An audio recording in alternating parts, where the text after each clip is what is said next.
I want video of all these goons' faces. Look at those fat pigs. Look at that guy. I About want the 400 particular pounds. one. I want them 5 all. feet tall. Boy, I hope you guys enjoy this. It's all on tape. You guys are unbelievable. Unbelievable thugism. Get back. We are going back. I saw you guys punch that guy in the face for no reason. Unbelievable. This is the criminality, ladies and gentlemen, of the government.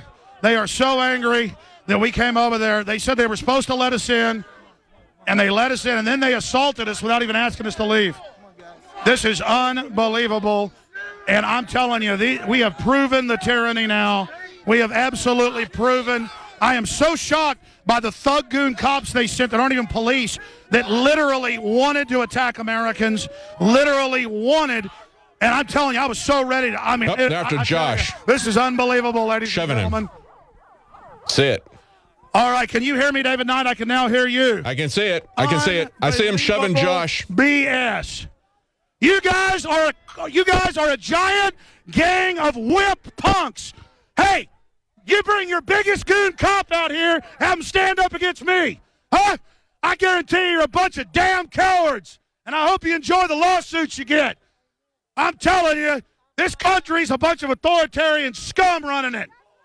We did absolutely nothing, and they got over here. My God, it was surreal when the police assaulted people. I saw them punch some guy in the face. They walked right up to me. They did at first when they got below the camera. One of those idiots punched me, sucker punched me in the stomach, thinking I'd fall right over. I saw it. They assaulted me. When they came up to me knowing I'm the leader and punched me in the stomach, but it wasn't even a big deal. I mean, what total wimps, man. The total, literal goon cops, tough guy cops. Huh? Nothing but a gang. Yeah. The service is over for an hour, and then these goons show up and literally assault us. I'm going to go sit right over here for just a moment and regroup with everybody and get my video cameras and make sure. Do we still have feeds going out, ladies and gentlemen? Yes, you do. Get pictures of their faces. Get pictures of their faces. Get the faces of these gang members here. They would have started shooting us, and Tiananmen Square would have started. I'm telling you, 1776 almost started right there. Because if we'd have started beating their ass, they're cowards, they'd have shot us. And I was literally thinking about when the cops walk over and one punches me in the stomach before they even started pushing, I literally thought right there, do we want 1776 to start? Because those cowards would have started shooting people, including children. Then they would have made crap up. I mean, those guys were a bunch of goons who thought and it was a white guy, a short, big white guy walked up first, and he got right there, and he goes, pow, right in my stomach. Then they started pushing everybody. They wanted me. And then they were shoving some guy's head in the wall. They got him cornered. They pushed a little girl. Yes, they pushed the little girl. They pushed everybody. Hey. Bunch of thugs. Hey, you guys really are looking for a fight, aren't you? Hey, man, Hey, stop violating the First Amendment. That's a bunch of bull. Hey, you guys. For those of you just joining, Alex and the demonstrators were allowed into this area, and they were standing around peacefully for about 10, 15 minutes. And then a bunch of thugs wearing cop uniforms came out and started punching people. Hold on, stop. Let's see what they want to do. You guys fucking cowards. You're fucking cowards. All right, we're going to skip this break. We're going to keep going. This is a near riot as the police are pushing people out that they formally let in. Look at you. You're not cops. You're thugs and pieces of crap. Gangsters in uniform. You didn't even ask us to leave. So you started shoving people and I saw you stomp on some people. This is why they call Dallas the city of hate. Serious stuff over that street there. I want that big gorilla white guy that punched me in the stomach get over here. He's a wimp. He doesn't take his stuff off. I'll kick his ass. Come on. You're so tough. I guarantee you want to fight right now. Bunch of cowards. I want to find that guy. And I got video of it.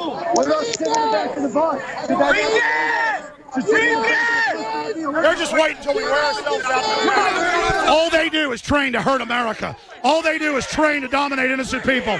All they do is train. It's a bunch of crap. We're not going nowhere. This is the biggest group of absolute Limp behavior. Let me see. 1776! Oh, this guy. These are the type of guys that love to sit there and spy on everybody. All right, for those of you listening on the radio, this is we're Dallas. putting you in our intelligence file.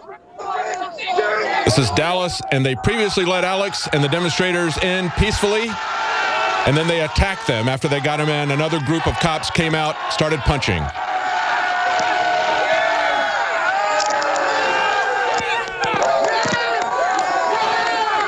This is really getting out of control, folks. I got to really think. I thought you were with the police. You with the police, buddy? Anyways, my whole point is that, can you hear me, David Knight? Can hear you. I got to think about what I want to do here because I've almost gotten in a fight like 3 times with the cops. I mean, I think we got the fact. You were describing a guy that was really fat. In the stomach. I literally have got to get out of here. I'm going to start. I mean, I just can't handle this anymore. This country is so screwed up, man. We got to really mourn for this nation. They're supposed to let us in. We go in. The head cop checks. Yeah, let them in. Some other cops said you weren't supposed to let them in. Then they come over. All these goons show up, and I go, no, wait, we don't know what they're here for. They walk up. They get in my face. And then one of them, before it all starts, goes, and hits me in the stomach. Then they start the pushing. They knew cameras couldn't get that. And then they're trying to make me hit them or get mad so they could do something. And it was all set up, all their little plan. They probably let us in so they could do that. Then when it wasn't enough, they came over here to start another fight with us. They kept pushing us back. And why are they behind the line? Why were they behind the line? They kept pushing us back. We were behind the line. That's what they've been doing for 50 years in Dallas. Somebody's shoulders To kind of cover up in-your-face run thugs. over as well. That's what the little girl. The little girl was on her dad's shoulders, and they almost got trampled. She was crying. It broke my heart, man. She was scared to I death. tell you, that's how it's going to start, like in V for Vendetta. If she'd have busted her head open or something, 1776 would have started. The globalists better back the hell off. They're a bunch of nuts. They're a bunch of criminals. I'm telling you, man, this country is that close, ladies and gentlemen. That close. What more proof do you need?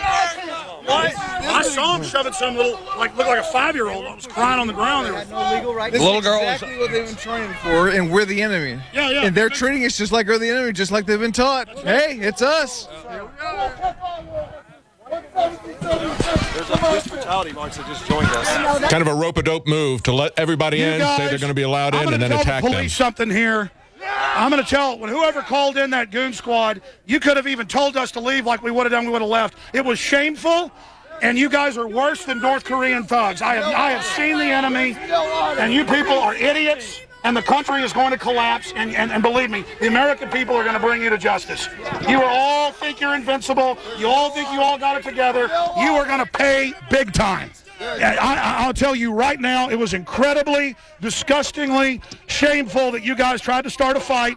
You guys are total wimps. You guys are total wimps. I guarantee you got this job so you can pick on people. You think you're tough. Absolutely disgusting. It is. Just keep videotaping. We need to get video. Get the live feed. I'm telling you right now, this is unbelievable. These cops want to physically attack us. They hate Americans. They hate anybody that doesn't work for their criminal mafia government. They absolutely think they're tough. They absolutely just think, I mean, when the revolution comes, man, you're in deep crap. That's all I got to say right now. I'll tell you right now, I mean, the fact that you'd want to sit here and attack people and go after people and do all of this is just absolutely unbelievable, ladies and gentlemen. These are the kind of gangster thugs that they want to give a monopoly of guns to. There's a spy right there. Where's your gun? Hey, is that the one that punched me in the stomach right there? Hey, are you the one that punched me in the stomach? Are you the one you think you're... Hey, give me your card. You want to meet me in something? You think you're tough? Think you kick my ass? What's your name? You guys got all your illegal files. Look my ass up. I'll take you and 10 of your buddies on right now. Pull your fucking shirts off and see what happens, punk. You're a coward. You're a coward. You are a coward who wants to punch people when you think you can get away with it. Are you the one? Get that sheriff's deputy's badge number. I'm going to go check the tapes. You might even beat the rap, but you're not going to beat the ride, pal. You have to. I'm going to get your jet skis, and I'm going to get your bass boat. I can't wait. You think you're a little guardian angel to protect you? At least you're in Pittsburgh and won. I can't wait. Look We are awake, and we know what's going on, and we're done. I have never seen such cowardly BS in my life to a nice, friendly crowd of people. I have never seen anything like this. This is directly out of Tiananmen Square. This is incredibly shameful. Hey, guys, we've already shown how screwed up this is and how the First Amendment's under attack. I think we need to leave now. Everybody get video of these guys so we can identify every one of them. Okay? That's right. Take their pictures. Yeah, we're getting it all. Get their mug shots. They're nothing but a bunch of common criminals wearing a uniform. Well, man, I couldn't believe it. We've already got it. We'll put it on the TV and then everybody will give it to us.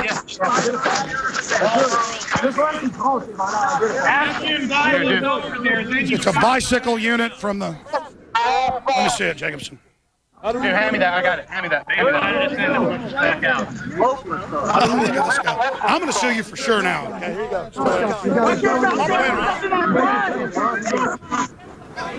Oh, they're tough. That's why they go get a job where they can be in a gang. I don't need a gang. I can't believe.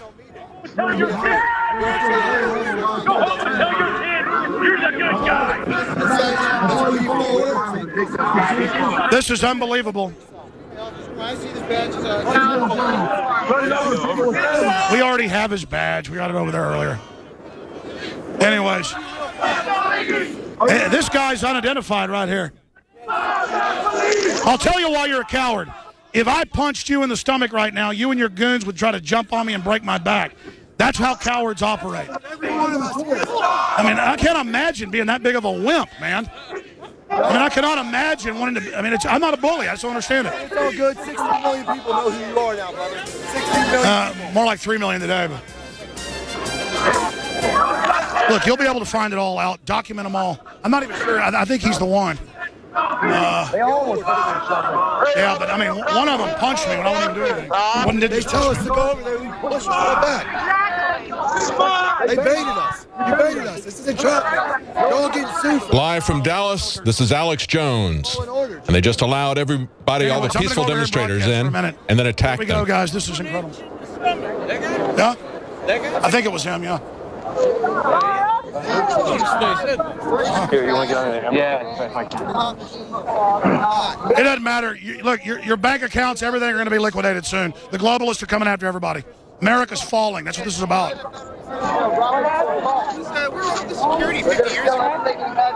That's right. Where was the security 50 years ago? No, it's only here for the American people. Well, I've definitely had enough fun with these crazy people. My God, they literally sent a goon squad over there. No feeling, no capacity. Well, no, they wanted to beat us up. They wanted to attack us. And I'm sorry I started blowing up a little bit and cussing, but I was just on the very edge of starting to, man, I tell you. Those guys are such cowards. They wouldn't do that in person with somebody. No, they'd only do it when they're in a big group like that. Let me tell you, folks, we've seen the enemy now. They've trained that we're the enemy. They are our enemy. They want to be our enemy. At least that group of people did right there. They absolutely are mentally ill. We're over there laughing, having fun, about to leave, and then all these guys come running up aggressively and start shoving and pushing us. I even saw some of the other cops going, "What are you doing?" I saw the other police going, "What are you doing?" They let us in, and then they did that to us. Absolute, total, and complete horse crap. Hey, Alex, can you hear me? And I know the police are listening on 104.1 right now, so I can talk to the police department directly.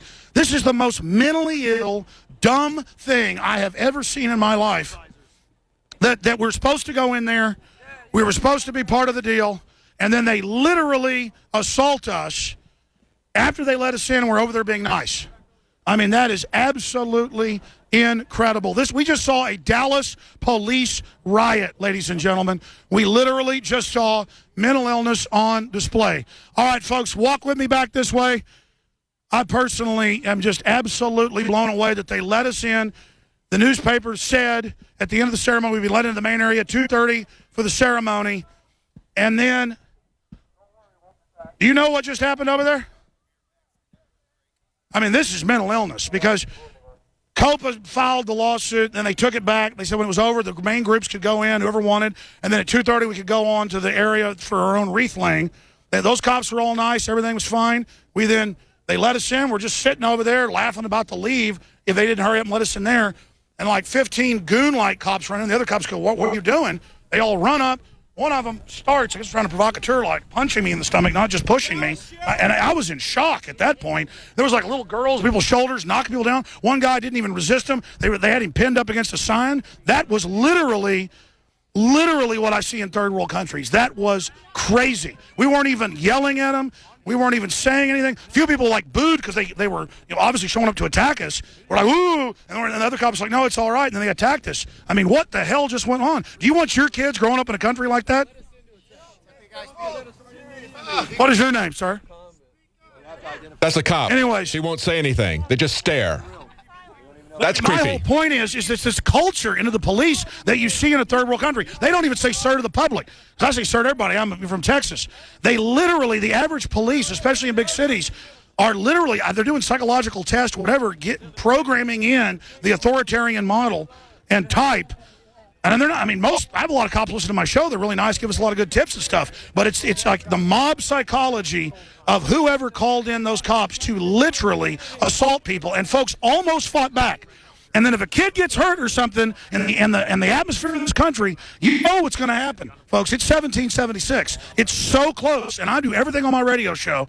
I guess the police obviously around here don't listen and don't know, to try to, with all the military and all the special warfare people that are just waiting and getting ready, and they say they're going to go after the tip of the spear, the police, when it all starts. And I'm saying, no, we need to take the country back peacefully. And I just hope all the police up there listening and watching who wanted to play Rambo and play tough guy, I hope you understand that when you push us, you take our guns, you do this, America won't just be run over by goons forever and shoved up against walls and little girls crying like it's Tiananmen Square. You guys need to know that. So I literally just got radicalized 10 more levels today. I mean, I'm telling you, because nothing was going on. We're standing around laughing, and then the other cops, when the goons ran up, were like, what are you doing? And it was just, and they didn't say you need to go. They just started shoving everybody. Anyways, it doesn't matter.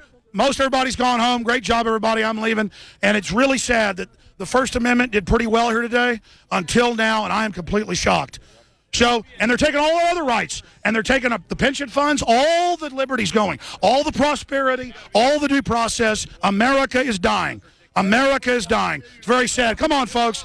We tried to do the best we could. We tried to do the best we could. Man, I am just totally depressed and totally freaked out for this country. God, we're in trouble. This country is so screwed up. I mean, it's one thing if you got a bunch of people out yelling at cops, throwing things, something, to have the cops do that. This was literally, we're standing around admiring some cop's giant mustache. We're making jokes.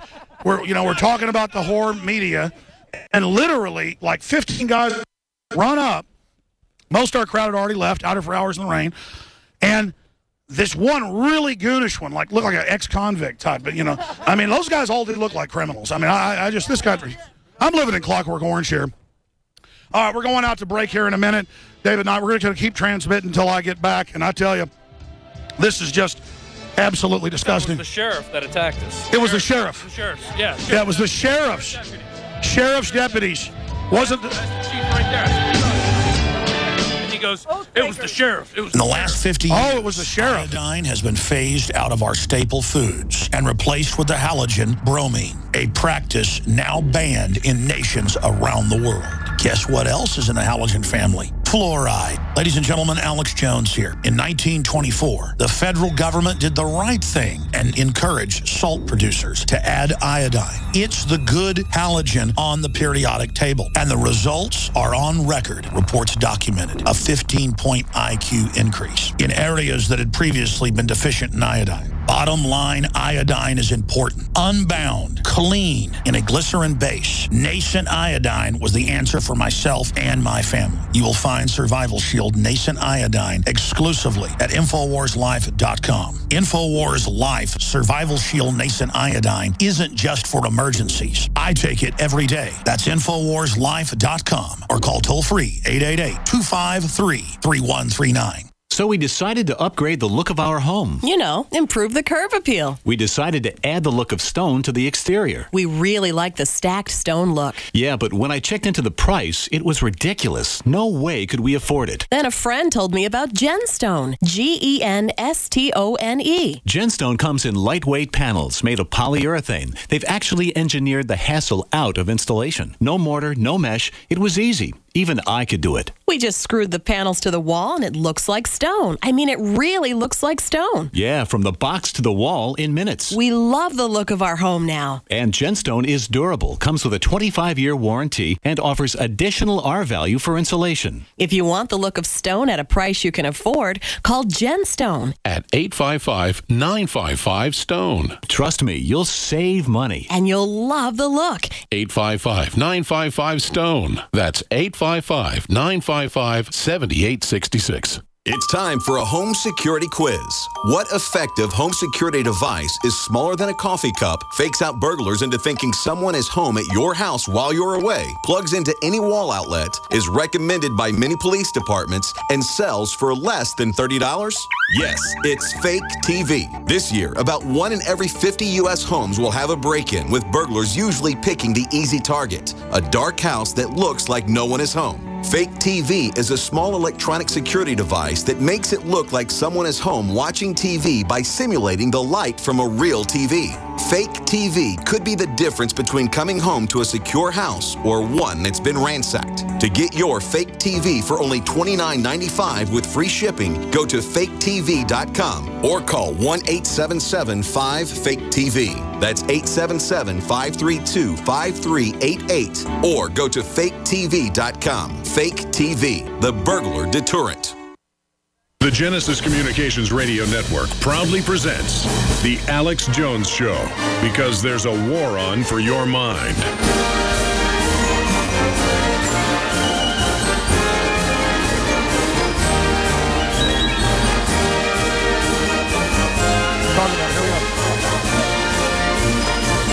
Welcome back to the Alex Jones Show. I'm David Knight, and we're still live, although we're in overdrive. We just had an incident in Dallas where Alex and the people with him were attacked, an unprovoked attack by the Dallas police. I think it was the sheriff's department. Alex, recap this for everybody, exactly what just happened. Well, here. Rob Dew, thank you. Rob Dew, being calm, cool, and collected, actually talked to one of the head police, and I think he has it on video. He's shooting it on high def. And he said, "Man, you ought to be ashamed of your men." And the guy looked at him basically with tears in his eyes, and he said, "No, it's the sheriff did it." And now that I think back, it was actually sheriff's deputies. Yes. And we have a witness. They formed up at the federal building under DHS orders because they had a DHS guy that went over and got him. And I remember him leaving when I made a joke about wiping the federal government's butt. And then the federal guy went over, got those guys, because they pay sheriff's deputies, Dallas police, you name it, to be part of special event, special security. It's like, oh, you're a little junior CIA agent. You get to, chew on our toes and stuff like that. You get to bow down to us. You get to bring us coffee. Exactly. They're like the little minions. And so literally we're all standing there being totally friendly to the cops, talking to them. Everything's fine.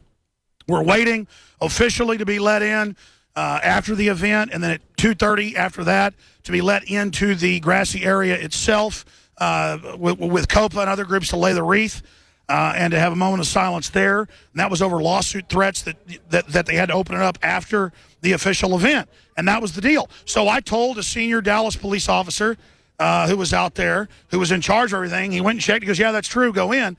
So we're in there about 30 minutes broadcasting live. We're about to leave. We're like, who wants to go into the sanctum of sanctums? We're already in here. We're done. Let's go get something to eat. And all of a sudden, these guys come running up all aggressively. So the crowd kind of goes, ooh. And I go, no, don't boo. They're nice. I don't know why, but they were acting real aggressive, getting ready. And we're talking to the Dallas police. The Dallas police looked at them and said, why? What? And the sheriff's deputies basically were in command and said, pointed at them. And then this real criminal looking, like criminal out of a movie comes up. And they were looking at me like they wanted to kill me. And I thought, man, this is like the criminal squad. These are the guys that do the nasty stuff. And then they didn't push first. One of them punched me from about 6 inches away, looking that there were no cameras. Pow, hoping I'd do something. But it was into my rib. It wasn't even that bad. It was kind of like, about like that. So he hit me, and then And then it did take me off guard. I was like, and then boom, boom, boom, boom. And we're like, whoa, let us go. And then they would see people falling over and get in on that and shove some guy over a little girl and shove their head into a, they pinned one guy that wasn't resisting him in any way up against one of those city signs, and were just ramming his head in with pleasure. This was hardcore criminal energy with a trained attack dog that America and free people are their enemy, just ready to attack. Hatred of freedom, hatred of free speech. They literally brought in those are the goons with the sheriff's department. I mean, they look dirtier than hell. They ought to be in central casting for movies of dirty cops. I mean, they look gangsterish, low-down, thug-like scum. And the sheriff's department is under federal control. And I guess their argument was Dealey's federal property. Here's the big lawsuit. We weren't on Dealey Plaza. Yeah, that's federal. That's just like they grabbed Kokesh on federal property. Yeah, well, they're claiming it's a federal park, but then quasi-city. Oh, you just talked to the police. What did they say, Anthony Gucciardi? Well, after I was literally pushed down by cops onto the cement, and I saw someone get punched in the face. Did you resist any? No, not at all. And he was reveling in it. It was this major fat bald guy, and he kept pushing and saying, "Get out of the way!" And I turned around. I said, "Relax, I'm going to go." And he said, "Don't look back at me," and pushed me down. But it was literal insanity. It's all on camera. Go to Infowars.com and see it. It's total. That's one of the craziest things I've ever seen. That is the most brutal action. I've seen police attack people if somebody throws a bottle at them or something. And then they'll attack the whole crowd, which is wrong. We did nothing. And they were like little kids, and they knew it. Let me tell you, every instinct as a man in me was, this is the enemy. These are criminals. And every instinct, it was just like flashing, like the revolution, the whole deal, just how we're going to defeat them, how we're going to crush them. I don't want that to happen, but I realize they're not going to stop. They've hired an army of criminals. This is Nazi Germany, folks. This is it. We are in deep, this is Soviet takeover. We are in deep crap. I'm telling you, this country is in deep crap. And let me tell all the corrupt people who work for the system, all the bureaucrats that pull those goon strings, they've already taken all the pension funds, the Social Security money, it's already all gone. They're bringing America down to enslave us. That's why they're putting all this in place, to absolutely oppress everyone. And the tyranny you've seen in the poor neighborhoods is now going to be exported everywhere. And those cops won't even know why their standard of living goes down. All they'll know is they get to beat people up, because I saw in their eyes, in some of those guys' eyes, what I've seen in like crime TV shows with the killers and the rapists I was like, whoa, these are real criminals. I mean, these were bad men. These were real killers. These were scum cowards, though, who want to do it in a gang when they've got the power of the badge and everything behind them. This is a shameful, let me tell you, the Dallas County Police are literally unbelievable trash. I have never seen anything like this. Gucciardi, it was, one of the first times in my life, I was actually speechless by the criminal energy, and every level of me was just envisioning what we're going to have to do to stop them.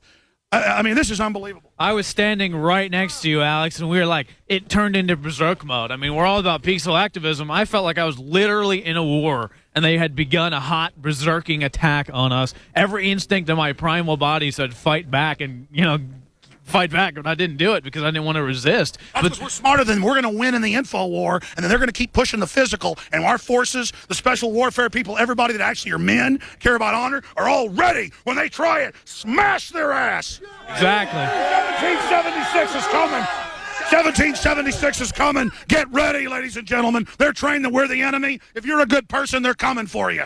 Evil is coming. I swear to God, and all of you that serve evil, your children, you're destroying their future. You don't give a crap. None of those guys even have kids. Bunch of crooks. Go ahead. Yeah, exactly. And we went, and I saw someone.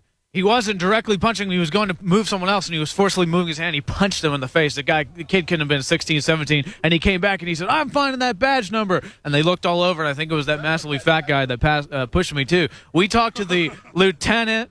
And I say that not because I'm against, fat people. It's because he's, like, reveling in, like, illustrious power. I could tell you some of those guys were tough, but I could tell you, we had right on our side, we would have hammered their ass. Oh, obviously. No. So ready. No one talked about when they came. It's because the people came against police brutality with these signs. It's because they have an open case against them, and they scurried like cockroaches. Oh, listen, I was telling that sheriff's deputy, we sued Pittsburgh and won. I don't have time to sue people. I have to sue them now. I mean, they just, because that's the legal violence I can use back on them. I said, I'm taking your jet ski, punk. I'm taking your bass boat. And even if you beat the suit, you're not beating the ride. Man, I tell you, I'm going to tell you, this is bad.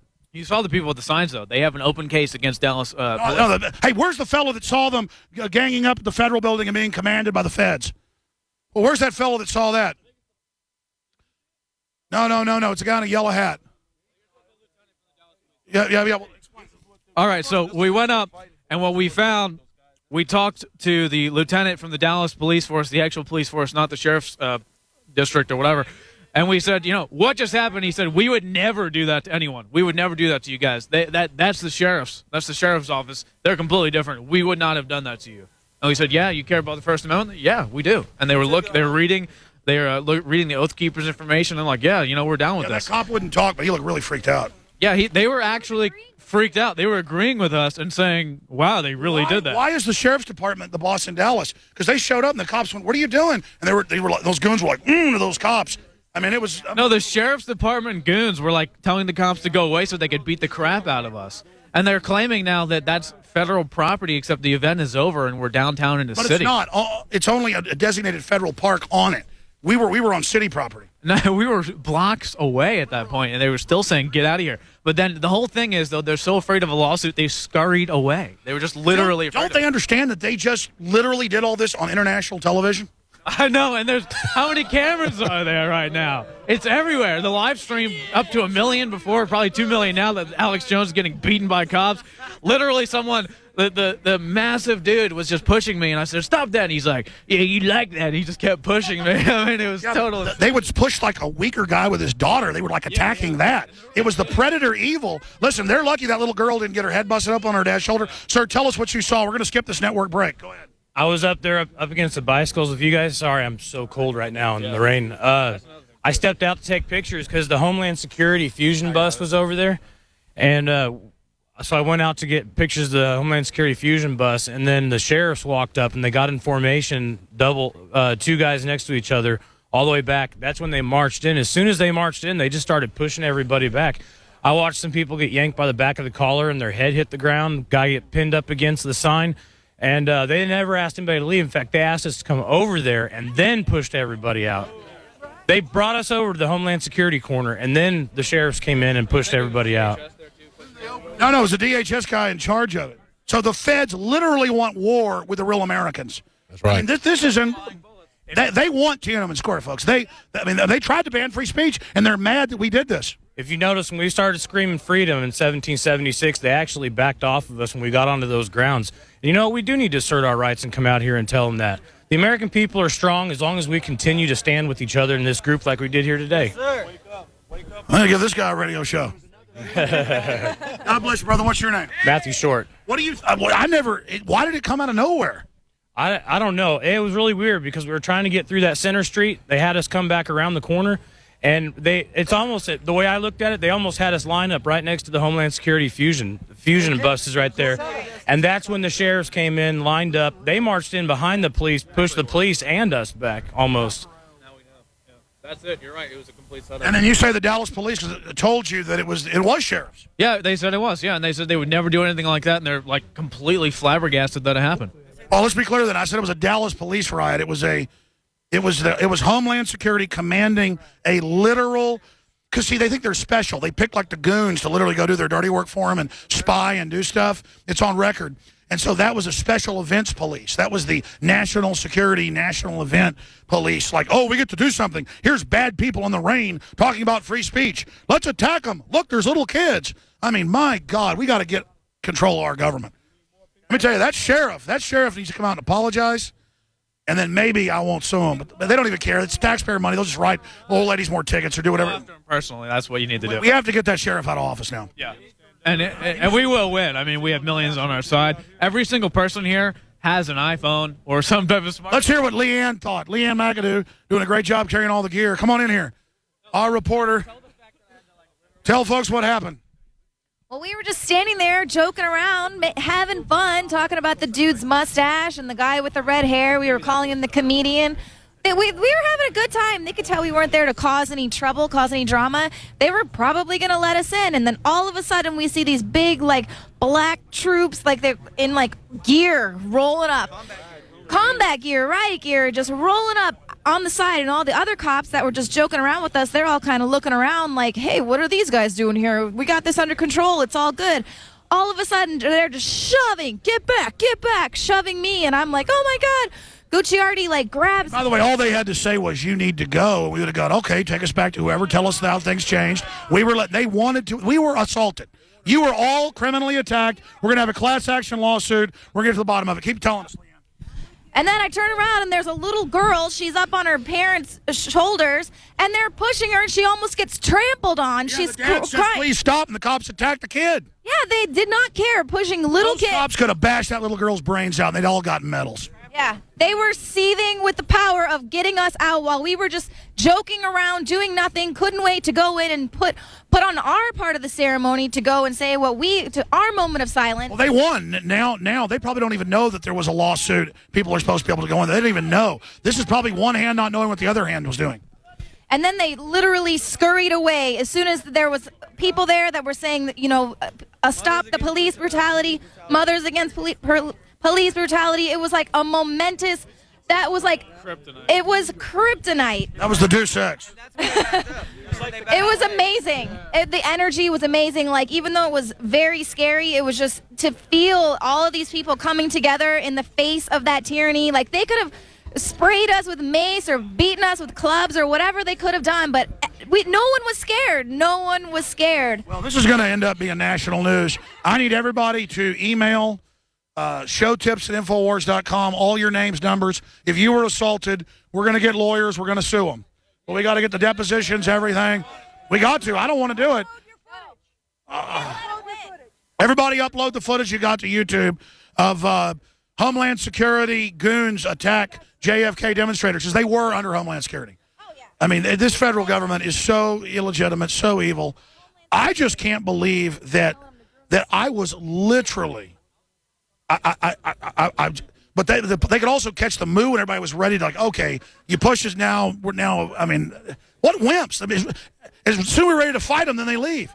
They literally just came out of nowhere to assault innocent people. They took the barricades down to move in on us. Right. They moved on barricades. Over this way. Who cares? Anything else you want to add, Leanne? Darren McBreen, come here. They did not like it when you told Homeland Security that they needed to groom the stool. They did not appreciate. That's what it was. They were like, "Oh, really?" That is when that Homeland Security guy left. I was making jokes about the Queen of England, how somebody wipes her hind end, how we should have that in America. Yeah. And then literally, I was making jokes about we should, like, give our children as roast to them. There was the famous essayist in England that wrote about the Irish should just give their children up to be roasted and cooked. I forget, who was the famous guy? Jonathan Swift, A Modest Proposal. And people thought it was real. Like, yes, they should. They should eat their children. So I was doing a Jonathan Swift joke. I mean, this country is, I just can't. I'm actually dumbfounded right now. McBreen, how shocking was that for you? Well, it was pathetic, and it was shocking. I think what shocked me the most was the anger. You see, a lot of these guys, they were seriously, so much hate, seriously angry at us, because I guess we are the enemy, And describe what you saw. Well, I saw it was chaos, but the one thing I witnessed, and I hope somebody got on video. If you did, please send it to us. But there was a little girl on her daddy's shoulders. She started crying. And, then her mom dragged her out of there once she got off her dad's shoulders. But that was very dramatic. And then when they came off the steps, I thought they were going to fall, and she was going to fall. A lot of people were falling off the steps. They were very aggressive. They were trying to make us fall down. Absolutely. Elbows, I mean, these guys were incredibly aggressive, and we were not, until, there was a lot of bad language, I guess, after There's a while. no jury that wouldn't find in our favor after they kept attacking us, and we'd have stomped the hell out of them. Absolutely. They grabbed me by the collar and said, don't resist. By the way, this is how 1776 stuff starts, guys. I mean, you think, okay, I guess you, go ahead. This is a wake-up call. Du wants to say something. Here we go. Look, we need to get massive amounts of pizza to call the sheriff's office to complain, make lots of complaints. We need to get this guy out of office. That was despicable what he did to these people. We were doing nothing. They started to pull the barricades across, and I said, hey, go on me. I'm walking through the barricade. Hey, we could come this way, going over towards the grassy knoll. And then I hear David Knight, turn around, Rob, and I saw all you guys being attacked. and I ran right in there and started getting as much footage as I could, because that's the only safety we have is our cameras, and to get footage and to upload it and make this known. Oh, yeah, I had high def going the whole time. I mean, it's all there. And then after a while, they started split screening and capturing it. But it is totally despicable what we saw there. And when I looked in that police chief's eyes, I said, "You ought to be ashamed of your men." He goes, "It wasn't me, it was the sheriff." And he's absolutely right. That's who it was. We need to go back and demand answers from this criminal. He's a criminal. Well, listen, they knew who I was. They were looking at me like they wanted to attack me. And I suddenly was like, these are enemies. They were looking at me with hate and waiting for the order. And then they were looking around knowing because they knew what they were doing. And the guy punched me in the stomach before it all started, wanting me to like attack him or something. Let me tell you, you got to look into that unit. I guarantee you those cops are just filth. I mean, that was the absolute filth unit of the politicos, and I bet a phone call was made from those bleachers. You get those American scum out of there. I mean, it was amazing. Sir, did you see this happen? I saw it. I was there, and good discipline on the crowd. Everybody maintained, good demeanor and respect. I mean, there were words spoken. Well, by the second attack. Yeah, but, by and large, everybody maintained their cool, but stayed strong, and I was really proud of the whole crowd. What do you think was wrong with the sheriff's deputies, and why are they in command? I have no idea. What I saw was just you and your area was just getting pushed back, and I just saw, like you said, in their eyes, they just a lot of them, at least the center mass was in it to win it, and they were very serious, and I think they were looking for somebody to come back, and I think this whole thing would have turned out very, very bad if we hadn't have kept our cool. Well, that was the issue. Because I've been in a lot of demonstrations with the cops. Got to move you back, and they just start touching, and then if you don't, then they start pushing. This was bam, boom, knock everybody over, bust somebody's head open. And if they'd have hurt that little girl, they probably would have started shooting everybody and claiming we had guns or something. I mean, just thinking they can cover it up, but they can't do that anymore. Josh, you're not on camera, but you're back there. What'd you think of this? It was pretty insane. They kept slamming the shoulder mount into my face. Dude got that on camera. Yeah, you do have a bruise there. Yeah, they kept slamming it into my face when I repeatedly said, "Stop slamming the shoulder mount into my face." And you were backing up? Backing up, yeah. Well, I mean, there were people everywhere, and they just kept slamming into my face because they didn't like that we were capturing it on footage, on film. Yeah, these people really should move to North Korea. I am shocked. And this is going to be a big issue now. And by the way, the Dallas police, and I'm not saying they're perfect, their mouths were hanging open. See, and I hadn't figured out what had happened yet. I mean... So those sheriff's deputies are federal minions, and they are God. And so now it's the feds. That's going to be a federal civil rights lawsuit right there. I can't believe this. By the way, we actually know how to sue people. We're not even litigious. Do you won your lawsuit? Well, I'll just say there's a settlement. And tell them that story. The mainstream media, you're up there in Pittsburgh covering it. You're totally peaceful on a hilltop. And they go, you're not mainstream media. You're arrested. They took you to an army base. Yeah, they used kettling tactics, pushing people up hills, and then they had cops coming from the top of the hill to grab people. And it was just an encirclement maneuver that they put on us. I can't do this with the relay. But it was totally despicable what they did there. And that was a case of there was a protest of 50 people protesting police brutality in Pittsburgh after the G20 in 2009 on September 29th.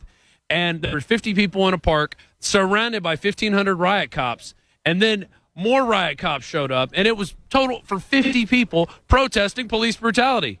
What's the irony there? And then they just started arresting people. We were put in detention cells. And about weather like this, they brought us outside and made us sit in the rain for 6 minutes. We're out of time. We're going to come back into the next segment.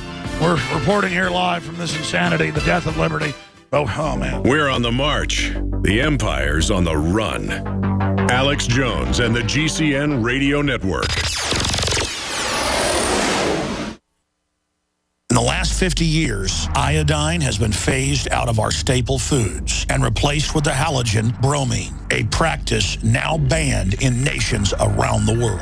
Guess what else is in the halogen family? Fluoride. Ladies and gentlemen, Alex Jones here. In 1924, the federal government did the right thing and encouraged salt producers to add iodine. It's the good halogen on the periodic table, and the results are on record. Reports documented a 15-point IQ increase in areas that had previously been deficient in iodine. Bottom line, iodine is important. Unbound, clean, in a glycerin base. Nascent iodine was the answer for myself and my family. You will find Survival Shield Nascent Iodine exclusively at InfoWarsLife.com. InfoWars Life Survival Shield Nascent Iodine isn't just for emergencies. I take it every day. That's InfoWarsLife.com or call toll-free 888-253-3139. This alert just came in. This special announcement is for business owners and leaders of organizations who've been waiting for the right time to build. General Steel has made it impossible to wait any longer with rock-bottom prices that could save you thousands. That's right, General Steel, America's leader in pre-engineered structures, is offering buildings at prices you will never see again. Don't miss these prices. A 50 by 100 for under $30,000. You heard right. That's 5,000 square feet under $30,000. Manufacturers, if you need a larger building, try a 100 by 100 commercial building for $129,000. You can't afford to rent with these prices. Imagine a 70 by 100-foot church building for under $69,000. With the economy improving and interest rates still at historic lows, you can't afford to wait. So call 866-91-STEEL. Lock in your price now. Take delivery in spring. 866-91-STEEL. That's 866-917-8335. Our infrastructure is failing and our government is corrupt. We have some hard times ahead. If there was no way to get medical help, what would you do? How are you going to protect the safety of your family during a crisis when there are no doctors, hospitals, emergency services, or supplies? Supernatural Silver is the answer. Supernatural Silver is a nano-engineered silver unlike any other silver product on the market today. This technology has advanced antibacterial, antiviral, and antifungal properties, and more than 200 independent clinical studies and trials have shown that it's effective in over 500 different uses. Supernatural Silver can be stockpiled and stored for over 10 years, and in a collapse, it could be priceless. It can be used daily to fight off colds, flus, and other pathogens, and yet it's powerful enough to combat some of the most deadly diseases in the world today. Make sure your home is well stocked with Supernatural Silver. To order, go to supernaturalsilver.com. That's supernaturalsilver.com. Use the promo code SILVER2013 for 20% off, and like us on Facebook.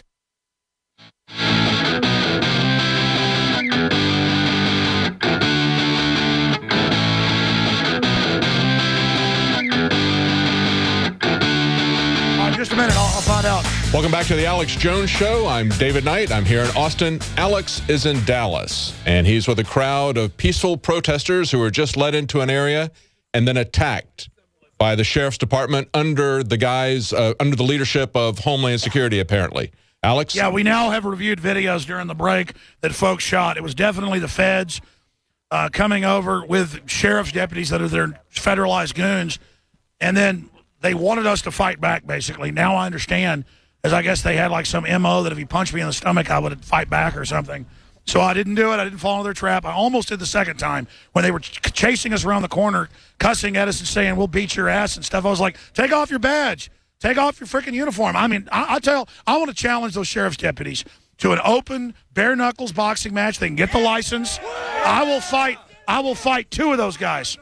I'm serious, because normally I'm not that tough of a guy, but when a bunch of big guys try, I could stomp there. I would be able, I'm telling you, I've fought 2 or 3 big guys at once before. That's when you really wake up. And I'm telling you, if they want to get an exhibition match, bare knuckles, I will get in there with one of those sheriff's deputies, and I will literally break their cheekbones and literally ram their nose off, okay?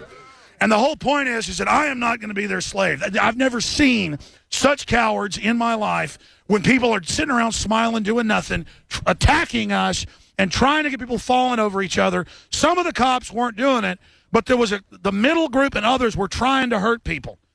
And then some of the other cops were like, even a couple of the sheriff's deputies. All right, let's go over this. Anyways, folks, I have literally seen evil. I mean, that's all I can say, David Knight. And I'm not sitting there being Mr. Tough Guy. I'm being honest. I mean, it is a man having cowards in uniform attacking women and children and media people who've done nothing. At a fundamental level, all my instincts are, this is the enemy, this is the red coat, this is 1776. I mean, because it's different than just having some thug try to attack you in a parking lot. That's a criminal. It's organized evil is what we're facing and what we're dealing with, David Knight. This was a live demonstration, Alex, of the spirit of the people who assassinated Kennedy. This is a live demonstration. You see the censorship followed by the thugs coming out and beating people. That's exactly what we're up against. That's what America is facing right now. And there's a story that came out yesterday. I'm sure you probably haven't seen it, Alex, because you've been busy with what's going on up there. But they had a British Army secret terror unit called the Military Reaction Force. And these guys are coming out and confessing on television that they shot dead innocent civilians. Yeah. The guy says, we were not there to act like an army unit. We were there to act like a terror group. We were there in a position to go after the IRA and kill them when we found them. And they talk about how they drive by and shoot people at barricades when they don't have any weapons. This is exactly like that movie, The Art of Killing, where you've got these cops, these people who are with the Indonesian government, confessing to the mass murders that they had committed because they're proud of it. This is what this guy is saying. And he exactly, says, and our founding fathers knew that if we didn't have guns, we couldn't resist these guys, but we're all ready. And I would take all the special warfare people I know and all the good cops I know, one of them could defeat 10 of those thugs I saw. I'm telling you right now, they have, and I don't want a civil war to start, but my God, I'm not going to be like in Indonesia where they just go round me up and start killing me. Absolutely. I realize right there that these people are the enemy of freedom. I mean, there is absolutely no doubt that the Dallas Sheriff's Department and the criminal unit, this tells you about the feds. They're trying to corrupt all the police, turn them into goons and Soviets, but they haven't been able to do it, and there's a big culture in the police fighting it. We need to be clear about that. There's a big culture waking up to that and against this. But the feds don't care. They literally had a group of low IQ, moron idiots who might not even be criminals in their everyday activity, but have a criminal mindset, who literally wanted to beat up other Americans. Yes. And do it in a way where they had guns and they had other cops to help them if they weren't going to win. That's the opposite of what a man wants to fight tyrants and thugs in overwhelming odds. A slimebag bully wants to fight people when they've got all the odds on their side. That's exactly graceful crap. That's exactly what these guys are saying. These British terrorists, these soldiers, so-called soldiers, are saying the MRF soldiers said they agreed to be interviewed on this program because they believe their role in the fight against the IRA is unrecognized. Now they get their credit. Now they get credit for driving by and shooting people who are unarmed, people that they don't know are even members of the IRS. I want to go further. I interviewed Steak Knife and others who were British commandos at the highest levels of the IRA, commanding them to carry out attacks. Yeah. And the low-level IRA didn't want to commit terror attacks, so they would kneecap or kill people that didn't. Now, I haven't seen this news story. Are the guys on TV bragging they killed innocent people? Yes. Or are they... Yes, wow. They're bragging about it. They say we would just drive by and we would shoot them. They said that there were situations where they had groups of people at checkpoints. They said, oh, we think they're IRA. So they would just drive by and shoot everybody at the site. So you have this one guy, Patrick McVeigh. He was killed when he was 44 in 1972. You got a guy that was 18 at the time. He's had 40 years of pain. He survived. The other people that were at the standing around, they were just, they died. So this is the kind of spirit that we see happening here. It's what we saw in the movie. I called it The Art of Killing earlier. It was the act of killing. This is a spirit in these people where they just want to kill innocent people. They get a kick out of it, and they want to be recognized for it. They want to brag about it. That was what was so riveting and disgusting at the same time about that movie. I couldn't get my head around how somebody who did this stuff... I felt physically ill after we watched that film together. Yeah. With the crew. I'm going to go out here and find out what this guy, he's been out here for days with an Israeli flag. Hey, what are you doing? What's your story? Well, I thought they were going to shoot at us. I really did. I did. So why the Israeli flag? That's the best army in the world, is the IDF. Well, it is a very strong, trained military. I was just curious. We're talking to different folks. What's your take on Kennedy and what happened? Well, the CIA killed him. He wanted to bring back the gold standard. He was printing greenbacks. He spoke at Columbia University and said that he was going to take out the mafia and the drug gangs and all that stuff. So they shot him. Yep, good points. All right, well, good to talk to you, sir. All right, there we go, folks. Well, listen, I know you're cold. You've done a great job. And where does everybody want to break up at here? Your motel. All right. Well, listen, God bless you. You're awesome. Send us your emails. Kit, go file your report. And I'm going to start walking back now. I'm going to get my crew in here in the car with me. All people should stand up. All people should stand up. More people should stand up. You know what? I'm going to tell Richard who's got the car. I'm going to walk back to the hotel. Is there anything going on tomorrow? No, I don't think so. But I may get on the radio. Look at Infowars.com. I may go have a protest at the sheriff's department or something. I'm freaked out right now. I mean, well, I tell you, that was crazy. That's a good point. Here, tell, sir, I was talking to you. Tell us your first name and what you thought of what you saw. My name is Devin. I saw a lot of things I didn't like. I saw that they're afraid of being exposed. I saw everything. I just saw that we need more people to stand up, more real men to stand up. All the tough guys, you're so tough. Be tough on this side of the battle. I saw the cops.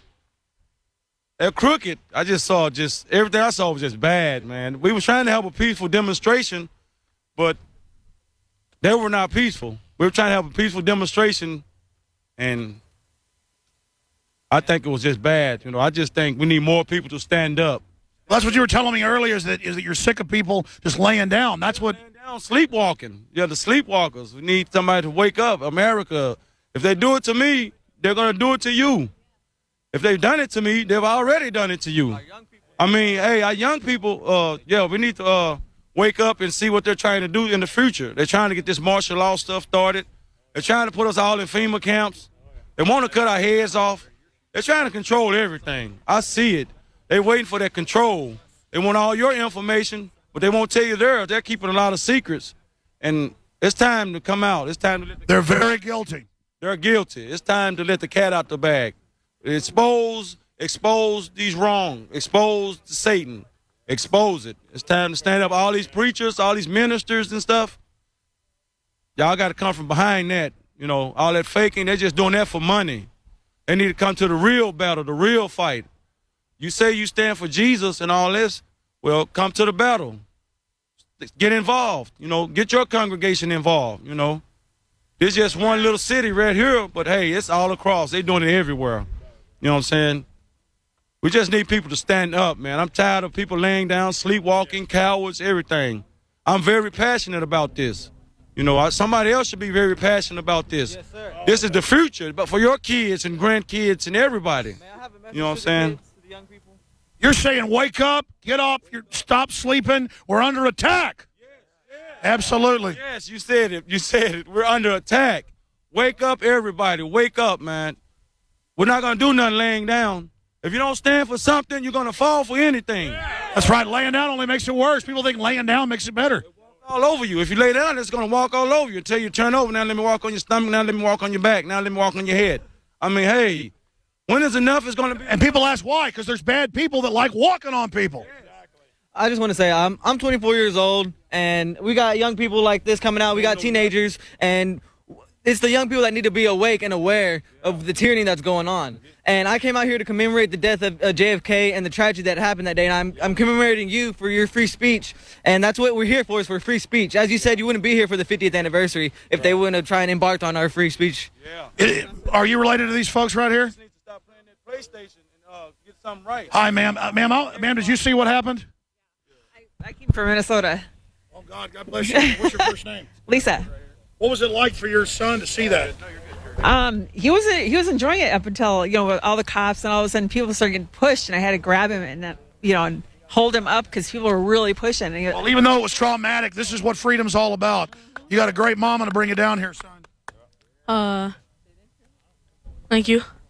What was it like to see that? I was scared, actually. I was scared all about to fall down, actually. And I don't know what to say. No, it's okay. But there were some of the policemen. You weren't scared of them. They weren't mean men. But what did you think when the other men came? Were they good men or bad men? I think good men. The men pushing us were good men? No, I know. No. The other police were good guys. But what did you think of the men that were pushing you? Bad. What do you want to say to them?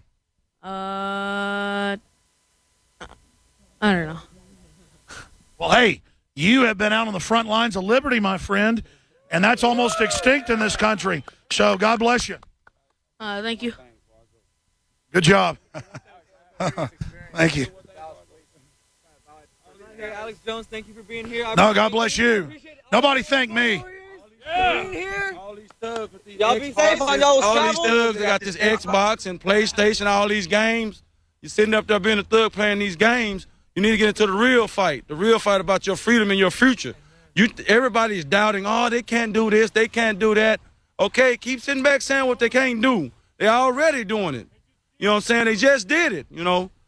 All these guys and people just wasting time and looking at all this other stuff on the internet. There's some real things you can look. It's not a conspiracy. It's the truth. It's not the truth. It's the truth when you can prove it. If you prove it, it's the truth. Stop being a spectator. Stop being a spectator. Join in. Get in the stadium. Stand up.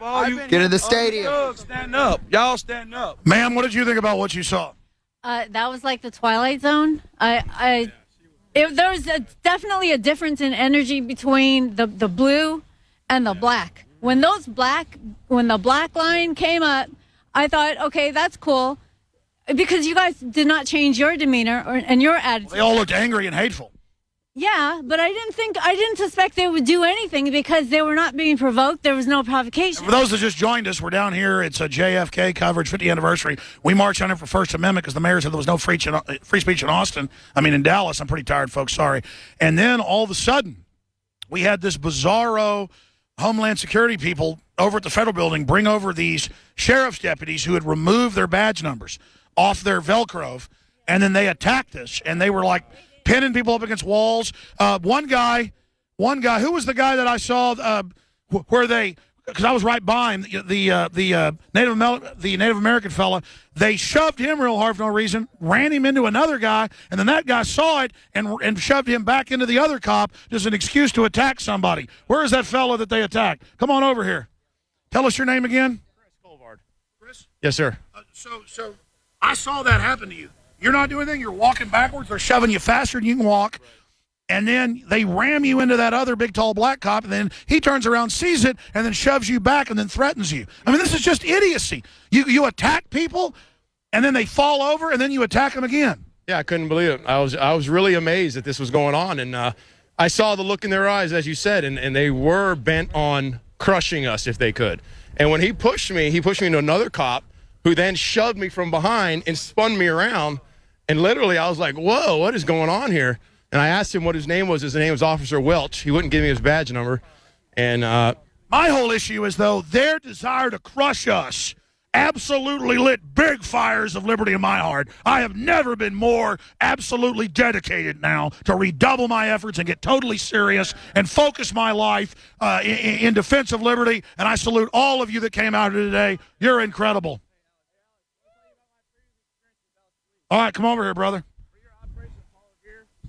For the Operation Paul Revere contest, I attempted to organize a march in Dallas the day before and on the anniversary in Austin, and I spent nearly 2 weeks. I remember you called in and you were on Facebook. For nearly 2 weeks, I tried to coordinate with multiple offices in the city of Dallas, and they did absolutely everything they could to keep me from doing my march. They told me things like I couldn't cross railways and other ludicrous excuses to not give me a permit to have a march. See, we didn't get a permit. No, sir. That's why we don't. The permit is only to screw you over. That's right. You don't need a permit unless you're blocking streets. They only make you get it so they can deny it.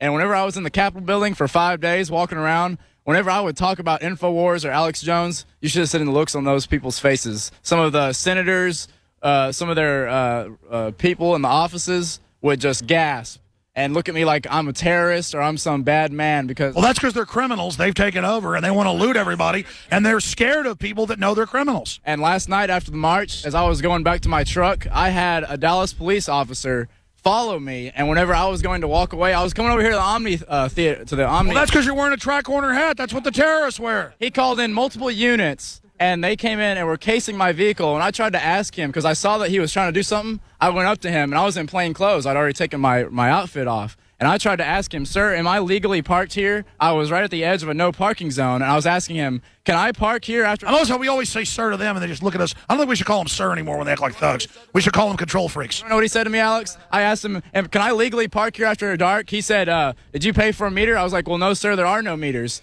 And he said... Well, I'll let you figure that out. I'll let you think about it and figure it out. And I'm asking him, sir, I want to know if I'm breaking the law. And he would not give me an answer. That's because you're American scum. I saw him at the barrier, and I gave him eye contact, and he gave me a smug look, and I smiled real big at him, and he knew who I was. He wasn't one of the guys that attacked you. He was actually an African-American cop with a beanie on. He had a little mustache, but after I smiled at him, he walked away and ran back to some of his superiors. Man, what a weird culture. I mean, I don't want to live in North Korea, man. I'm here to tell you. I'll throw some positivity. Well, the positive thing is we came down here and we took it over, and they're mad. Oh, yeah, definitely. I woke up about 2 years ago, and since then, like, if you're consistent with Facebook, Twitter, constantly talking about the establishment and, you know, the wrongdoings that these cops are doing every day to our civil liberties, people are waking up. Like, They are. We're going to break. We'll come back to you on the other side. Live from Dallas, Police State America. Stay with us. In the last 50 years, iodine has been phased out of our staple foods and replaced with the halogen bromine, a practice now banned in nations around the world. Guess what else is in the halogen family? Fluoride. Ladies and gentlemen, Alex Jones here. In 1924, the federal government did the right thing and encouraged salt producers to add iodine. It's the good halogen on the periodic table, and the results are on record. Reports documented a 15-point IQ increase in areas that had previously been deficient in iodine. Bottom line, iodine is important. Unbound, clean, in a glycerin base. Nascent iodine was the answer for myself and my family. You will find Survival Shield Nascent Iodine exclusively at InfoWarsLife.com. InfoWars Life Survival Shield Nascent Iodine isn't just for emergencies. I take it every day. That's InfoWarsLife.com or call toll-free 888-253-3139. With over 3,000 years of historic use, pure silver continues to be one of nature's most reliable and effective agents against fighting viruses, mold, fungus, bacteria, pathogens, and parasites. At Silver Lungs, we have developed a reliable and easy-to-use full production system for creating endless pure nano-silver solutions right from the convenience and comfort of your home. Your self-produced nano-silver solutions can be applied topically to the skin. For many who are new to silver that wish to try silver for the first time, we offer a full line of consumables and cosmetics, such as our 2-ounce nano-silver nasal sprays, our nano-silver soap, and our most popular product, the all-natural nano-silver gel. Visit www.silverlungs.com to learn more about the industry-leading technology of the Silver Lungs system. That's www.silverlungs.com. Protecting your home with a security system is a must. But when it comes to protecting your family, your home, and belongings, there's no need to sign a long-term contract. Listen, there is some real scum in the alarm business, cashing in by locking you into long, punishing contracts. Not with Simply Safe Home Security. They're the good guys. You can trust Simply Safe to protect your family. Simply Safe was created by a Harvard Business School engineer, and it's revolutionary. You'll get 24-hour protection for just $14.99 a month. There are no hidden fees and no contracts. You'll save thousands. Plus, you're protected by their 100% money-back guarantee. Protect yourself against home invasions and break-ins. Order your Simply Safe system now and receive a wireless keychain remote, a $25 gift, free. So don't waste your time dealing with scum. Visit GetSimplySafe.com. GetSimplySafe.com. GetSimplySafe.com.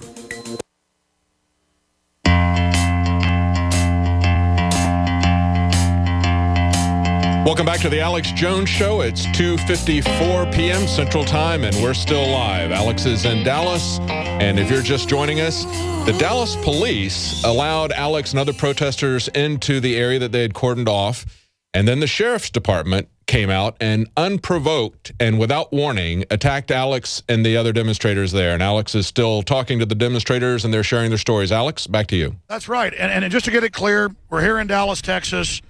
About 250 people showed up this morning. It's probably about 40 people now out here freezing. It's gotten colder.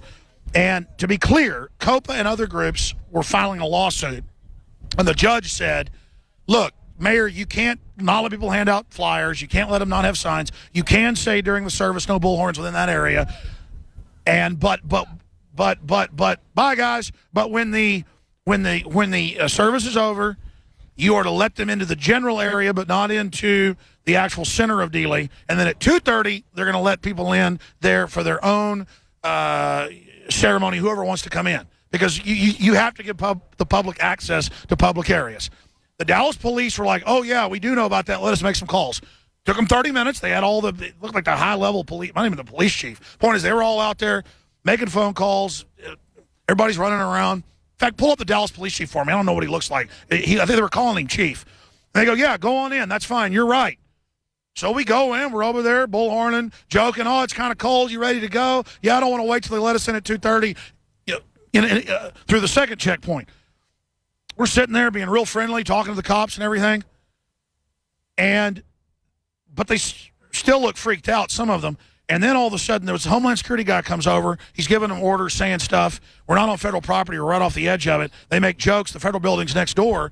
And then the witnesses, multiple witnesses saw it. They go over, line up these sheriff's deputies in black uniforms, obviously the goon squad, like, a bunch of big cops. And they have them run over all like they're about to get in a fight. Like a pirate ship was pulling up, and everybody goes, ooh, what's this? I go, they're friendly. Everything's fine. They probably just don't know that we're supposed to be in here now. Guy walks over like he wants to attack me, gives me this criminal look. Every instinct in me says, man, this is the enemy of my family. This is what endangers my children. This is what I need to fight. This is evil. Just like in other types of your life, a criminal walks around about to mug you, you go, that's a criminal. They have that look. This was a Satanist. This was scum. This was an enemy of everybody good. And my whole soul, and the guy punched me in the stomach, and then they started the whole deal. And he didn't push me. He like, knowing people are looking around, looks around like, what's that? Pow, hits me in the stomach. Then they start shoving people over, wanting to hurt people, wanting to get people hurt, not letting people, go. And then we went around the corner, and then they ran back up wanting a fight. And suddenly the crowd, I could feel the crowd. We were about to attack. I actually got up front, and I said, all right, that's it. And I was handing the microphone, and then they clicked and stopped and backed off. Like the minute they realized, because they would probably would have shot a bunch of us, too. I mean, these are terrorists. I mean, these are people that have got to be in control. They're mentally ill. They're control freaks, and it was totally sick. And I just couldn't have men attacking folks with children and women. I just couldn't put up with it. I mean, it was incredible to see the criminality. Do you have any comments on what you saw? When I come up on a group of police, and they was talking about back and forth saying, well, we don't really know what to do. We'd never got any real instructions on what to do in this situation. I mean, we just, and so one cop. The deputy police chief let us in. It's in the newspaper. We're supposed to be in here, or maybe the chief. I don't know what he looks like. They just said we're going to go ahead and step aside and let them do their thing, and then they all stepped aside, and then everybody came on in, and that's I was just blown away. And then we were just standing there doing nothing, doing a broadcast, and they just flipped out on us. I mean, this is the mental illness of government. Anything else, ma'am? Yeah, and I actually talked to not the chief, but the lieutenant under the chief, and he was on his cell phone talking about, because I was handing out Oath Keeper cards, and he says, yeah, as long as he's not on his bullhorn while the screen is going on, we're all good. You guys are being peaceful. Then that was after. And then after the bullhorn thing was, hold on, we're going to go into overdrive here in just a moment. They got to go to break. We're coming back, ladies and gentlemen, 104.1 in Dallas. We're live. We're thought criminals who think we can assemble in America. Imagine the evil of it. And then they have taught us a lesson. Thank you for listening to GCN. Visit GCNlive.com today. In the last 50 years, iodine has been phased out of our staple foods and replaced with the halogen bromine, a practice now banned in nations around the world. Guess what else is in the halogen family? Fluoride. Ladies and gentlemen, Alex Jones here. In 1924, the federal government did the right thing and encouraged salt producers to add iodine. It's the good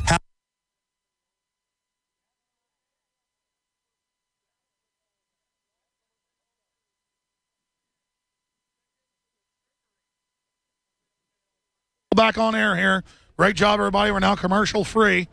And, man, I tell you, all right, folks, we are back live here, now commercial free, transmitting worldwide over the internet. We're no longer on the AM and FM stations, but we're on the internet. And I tell you, one instinct tells me leave Dallas now. The other instinct tells me try to organize a bunch of people to go to the sheriff's department. I mean, we need to go, not be lazy, and find out the names, the info, and I got so much going on, so much work to do, but I got to sue them for this. I mean, because if I don't, they think they won. And I told that cop I'm going to sue him, that sheriff's deputy, who was a total screwball and who wanted to physically attack everybody and who wanted us to fight back so they could really hurt us. They probably told him, you all get bonuses if you go down there and get that dumb Jones out of there, that filth, thinks he can steal on the street we're going to make this whole place like China, like Tiananmen Square, where you can't demonstrate anywhere. Filthy Americans going to deal with. We're going to run and everything. You got a narcotics trafficking, money laundering, murdering government with big mega banks laundering hundreds of billions of drug money a year. Absolutely, totally on record. And it just gets more and more insane by the minute. And I was so happy that it was all basically over and I could go take a hot shower and eat some food and everything else. And then no. Then they had to come do that. Absolutely insane. Hey, we ought to go back down to Dealey Plaza now. I'm kind of cold, but I bet it's open now. I mean, absolutely insane, ladies and gentlemen. David Knight, you're in there. Why don't you take over for a few minutes while I walk here? Well, you know what we're seeing here is the importance of the press. And let's go back to some words from JFK, because this is what is happening today. It's the 50th anniversary of their assassination of JFK. And 2.5 years before he was killed, shortly after he took office, he had this to say to the American Newspaper Publishers Association, same people that would just roll over and lay down after he was killed. He said, "Our press was protected by the First Amendment, the only business in America specifically protected by the Constitution, not primarily to amuse or entertain, not to emphasize the trivial and sentimental, not to simply give the public what it wants, but to inform, to arouse, to reflect, to state our dangers," we just saw the dangers there, "and our opportunities, to indicate our crises and our choices, to lead, mold, educate, and sometimes even anger public opinion." And if you're not angry about what you just saw happen on live TV, there's something wrong with you. Made me very angry. And I know the people that are there with Alex are very angry about what was done to them by the sheriff's goons under the direction, apparently, of Homeland Security. Oh, yeah, there's no doubt it was Homeland Security. Now we have put all the pieces together. Homeland Security literally decided they didn't like the Dallas Police Department's decision to follow the lawsuit and the judge that we were to be let in after the thing. Again, we weren't even in Dealey Plaza yet. It was through the first checkpoint. So they decided to countermand. This is about a 95%, 90% chance, because we've got all the pieces, and we talked to police on and off record. We're actually pretty freaked out. I was kind of yelling at the Dallas cops, and they were like really freaked out, going, "We didn't do this." But the whole point is that the feds countermanded that and just ordered a group of idiots, I guess, to try to get in a fight with us or something. And I'm glad I didn't do anything. But, man, God, I just can't. Running into people like that it really freaks you out. And it really makes me where I'm just got to tell America, folks, you got to get firearms. You got to get trained how to use them. And you got to fight politically to try to fix everything as best we can. But in the final equation, I got to really quote Malcolm X, that in the final equation, I'm not going to a FEMA camp. I'm not a slave, and any means necessary in defense of liberty.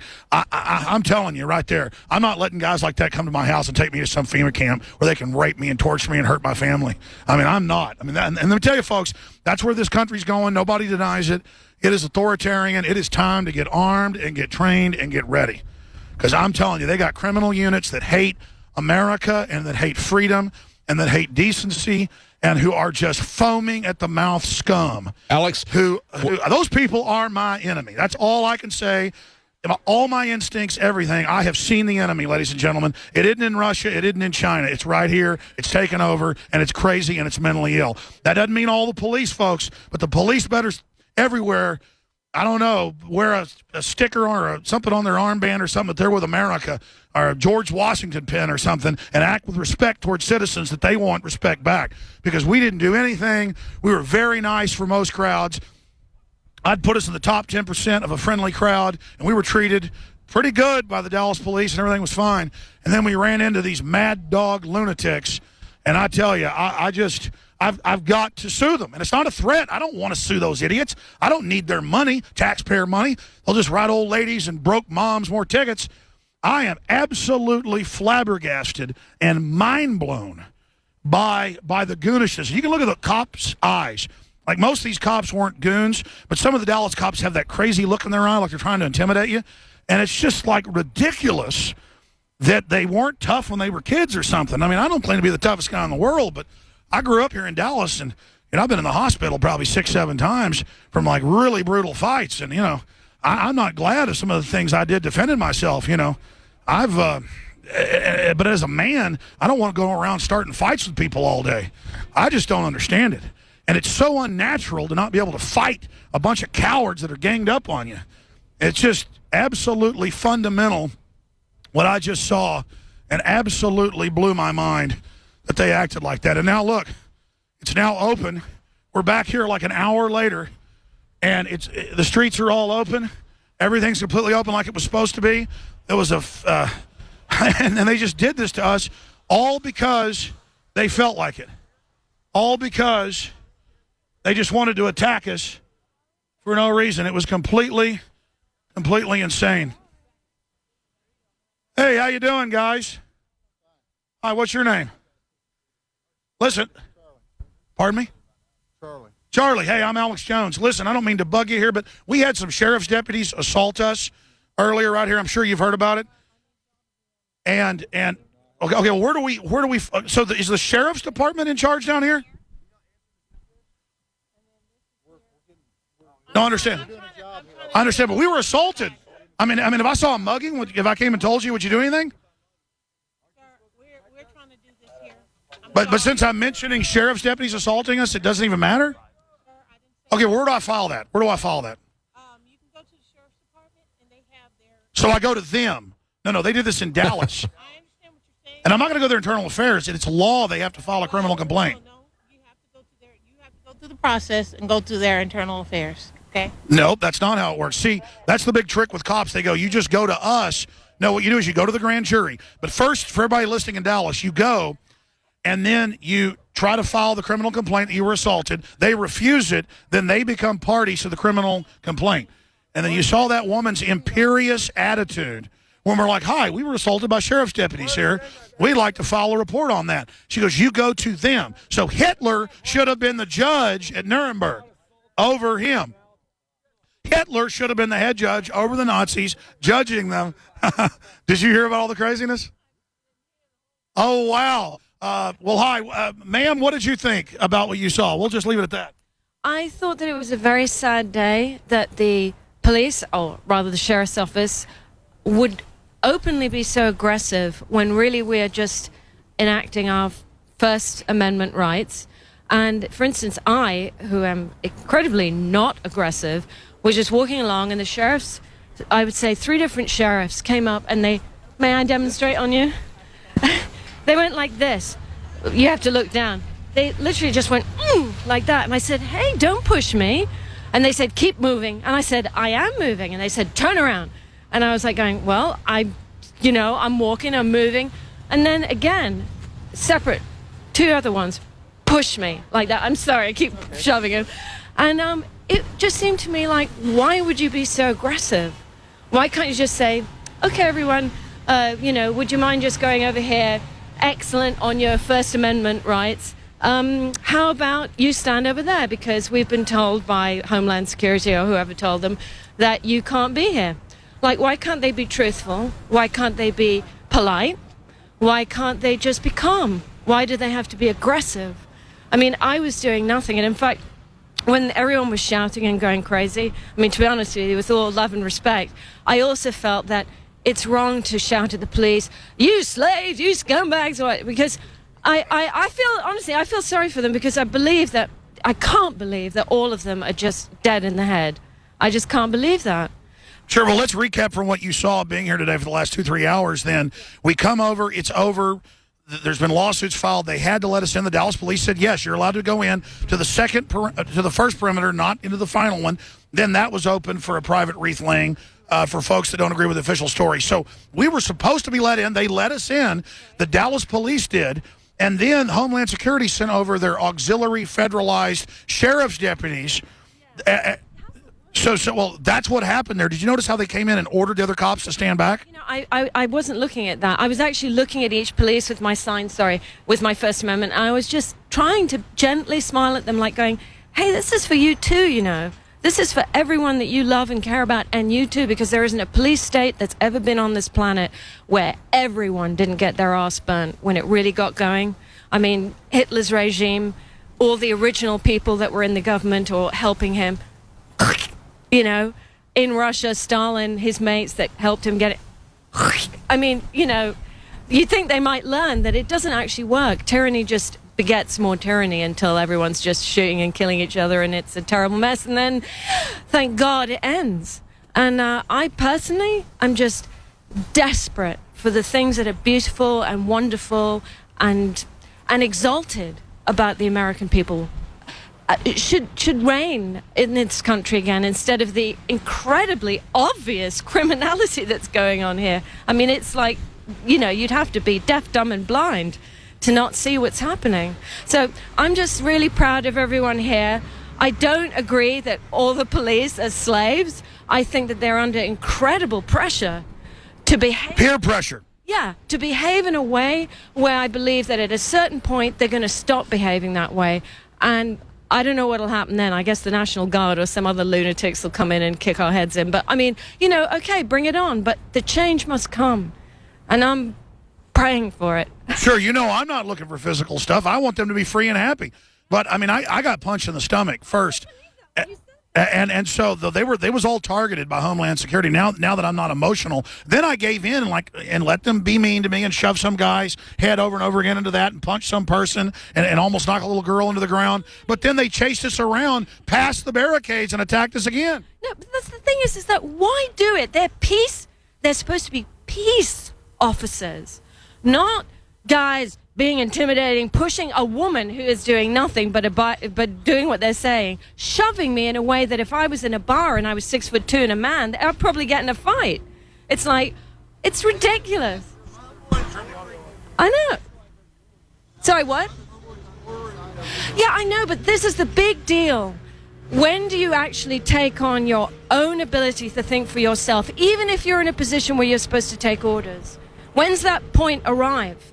And that's the point that these police officers need to get to, which is why I feel sad when you guys scream at them, you slaves, you fuckers, you bastards. You know, it's like, I just wish that actually, seriously, I mean, I thought about doing it and then I got shy, but I just felt like saying, listen, I don't know what you're thinking, but please stand up for what's right. They surely know what that is. We're just talking about First Amendment stuff. Well, by the way, the Dallas police, when they came over, were like, what are you doing? They told them to let them in. And the point was that was ordered by the feds, yeah. That's just crazy. Federal building's right there. Crazy. Well, anyway, listen. Here's the top police. Here, hold on. I'm going to go talk to them. No, stay here. Good to see you. No, just stay there. I'm going to talk to you some more. Hold on. I'm going to go talk to them right here.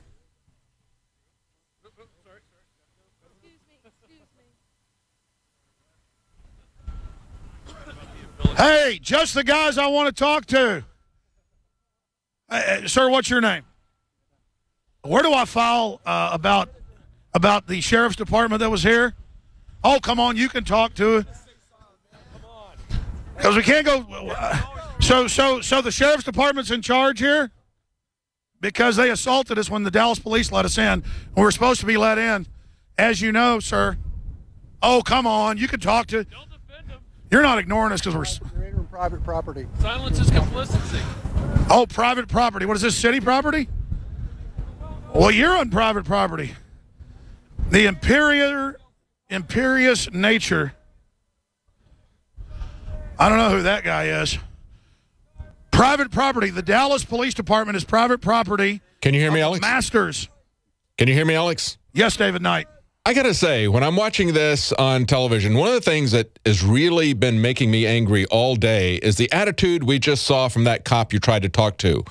And this is going on yesterday as well. You walk up to them, you ask them a polite question, they just ignore you like you're not even there, like you're treating you like you're trash. Exactly. It's that kind of arrogant attitude, and that's what's behind all this stuff. That's what we've been seeing. I'm not surprised at all to see these guys come out and attack you. They don't treat you with any respect. They have no respect for the public.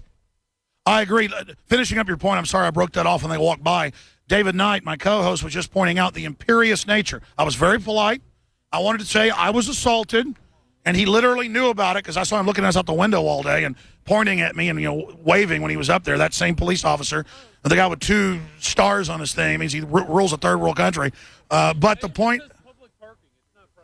No, I know. He used disinfo. He said public parking just to get me to leave him alone, like I wasn't allowed to be there, and then shoved my hand away. question, Alex. Sure. Why do you think they are frightened of talking to you? Because that's clearly what that is. That's fear, inhibition, unwillingness to communicate. What's that about? Why are they? I mean, maybe that's not a question you can answer, but... No, I know why. Because they're in such a controlled culture of compartmentalization and being dominated. They just are in a position where they can dominate people under them. They get dominated from above. It's all hierarchical. And... Right, but imagine that you say to him, could you explain to us why the following, whatever your question might be. Why can't he stand there? He is a public servant. He is a peace officer, right? A peace officer, a servant of the public. Why can't he communicate with you? That's because they've put military occupation rules in where no one's allowed to talk but the public spokespeople, so it dehumanizes them. Just like they tell soldiers now, even when you're off duty in civilian clothes, don't be political, don't say what you believe in if you're against the war. Even though as a citizen the law says you're allowed to, they intimidate. Freedom of speech, even for them. What's That's right. That? Well, here, tell us. Well, no, I mean, I just, why don't the police have freedom of speech? Why can't they offer their opinion? They're individuals, they have individual rights. Why should they be dominated by hierarchical instruction? Now that, to my mind, if they're peace officers, if they're public servants and citizens, they should be permitted to give their opinion. So who is it that's forbidding them to speak? Honestly, I just think that they're frightened to speak, probably because of what you were saying, that they have just an incredible peer pressure on them, or more like an officer ranking pressure, where they are told you are not allowed to talk about this. I don't see why they shouldn't. They're citizens. They have every right to speak. Their police, as individuals, should not be shut up. Why should they? Well, I mean, you talked about throughout history what happens to countries when these police states come in and tyrannies. It just gets worse and worse. In fact, I'm going to steal that quote. Tyranny begets tyranny. I'll give you credit if you want me to, but or I'll sit there and take the credit and say I came up with it. I'm joking. But the point is that tyranny begets tyranny. And then it just spins out of control. Thank fucking God. Excuse my expression. Because then otherwise we'd be just under permanent tyranny. But tyrannies always end, not before there isn't a great deal of suffering. And I'm just hoping that through technology, the internet, the incredible, wonderful, good work that you guys do, and other, independent newscasters and individuals who talk about this and try and do things on a very grassroots level, I'm really hoping we can circumvent what seems to be almost a turnkey totalitarian state that we are just, doesn't Obama just have to call martial law and then that's it? Well, he's already doing most stuff by executive order outside of Congress, and they've put in the internet kill switch, the total surveillance grid. They call the spy systems they've put in the battle grid. What's it called, David? You were reading it today? The battle grid, that particular spy system that the police use. Yeah, it's the battle grid. It's called the BattleNet Inside. BattleNet, yeah. And it's battle with us. It's not battle with criminals. They all skim the money off the top of that. I mean, it is just incredible. I got to say, Austin police are not anywhere as arrogant as these guys.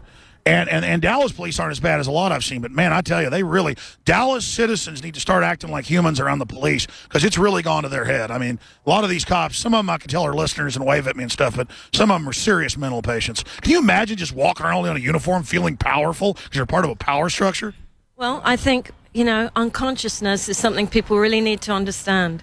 I think, people assume that everyone is fully in their own skull and present and attending life. But I think a lot of people are so profoundly disengaged, so out of communication, that they really just fall beneath a certain level of awareness, so that I don't think they're capable of actually seeing what's going on around them and making a choice for themselves that they should do a certain thing. In other words, a good thing. So anyway, that's my own... And we were here an hour ago being attacked, and here we are now, it's all opened up. But they were supposed to open it up, and then they were just waiting for a call, even though it had already all been decided. We were following what was agreed upon. One of the head cops called and goes, yeah, that's true, let him in.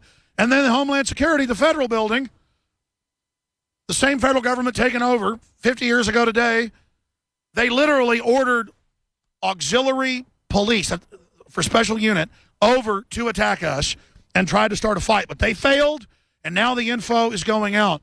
In closing, asking you questions here, ma'am, talking to the folks that are out here, what is your overall view of the state of the world, the whole world government, the whole cybernetic systems, the whole technocracy. It is a turnkey takeover. What do you think the end game of the rulers are? Because everything I see them doing is trying to suppress human consciousness and awakening, because they know there's an awakening happening, in my view. What's your take on that?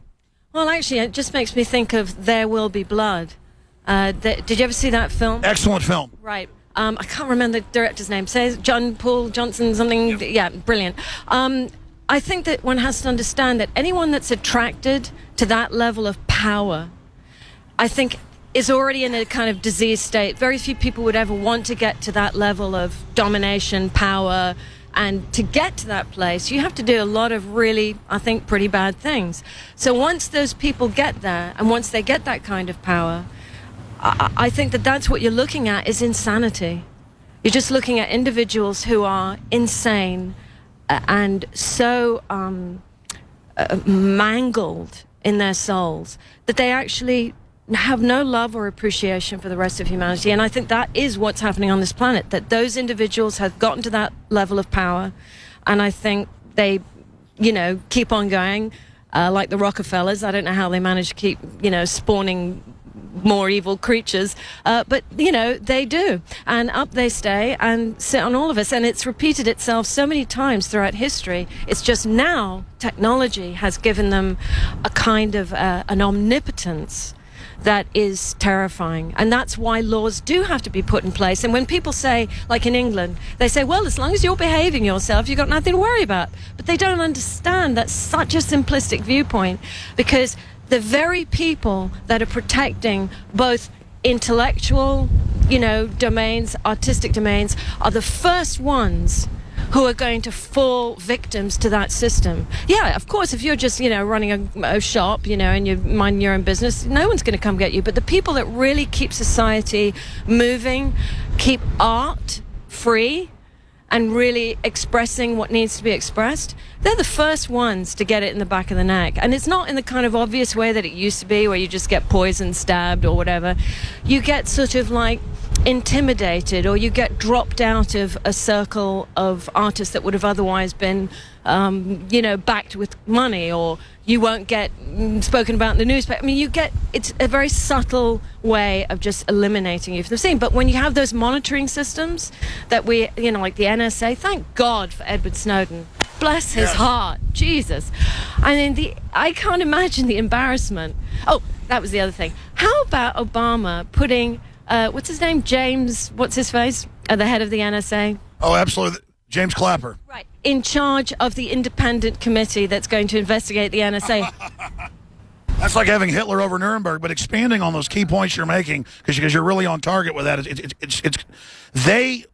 The bad guys want all the intel so you can't expose their criminal operations, and they use the intel on you, like Google sells the data it's coming out to all the shops online, so that when you go to a shop, they know you have more money. The cookie shows it, the prices are higher. Like, I could do that with my shopping cart. I could buy that data, that metadata they call it, from Google, that cookie data, and then when they come to the Infowars.com shop, it would have a higher price. No, I'm serious. That's one example of what the panopticon technology can do. What did you say, panopticon? It's a French term, for the around prison, and then they would have a tower where the guards could always watch you. Panopticon, panopticonic. Oh, well, I think the crucial thing is that we have to, as individuals, really, really support the Constitution, because that is the most unique. Nowhere else has it, really. I think maybe different countries have copied it. It's the most unique declaration of real spiritual rights. And it is a spiritual thing. I mean, how many of us, have different opinions? But the bottom line is that real independence, freedom of thought, freedom of speech, freedom of expression, with a great regard to helping and being of service. Because I don't think, people should just feel free that they can just go around and clock people on the head and go, yeah, well, I'm free. I'm going to clock people on the head. No, it's libertarian. You're free to do everything you want until it hurts somebody else or crosses onto there. But, I mean, this is like Clockwork Orange, though, because they are hiring the criminals to be the police now. What we saw today, not all of them, but that key group at the middle that attacked first, I mean, that was definitely like Ben Grimm or whatever his name is. you know, I have to tell you, I just felt really sad when I saw them turn up. I just thought, really? It's going to come to this? We're talking about the First Amendment?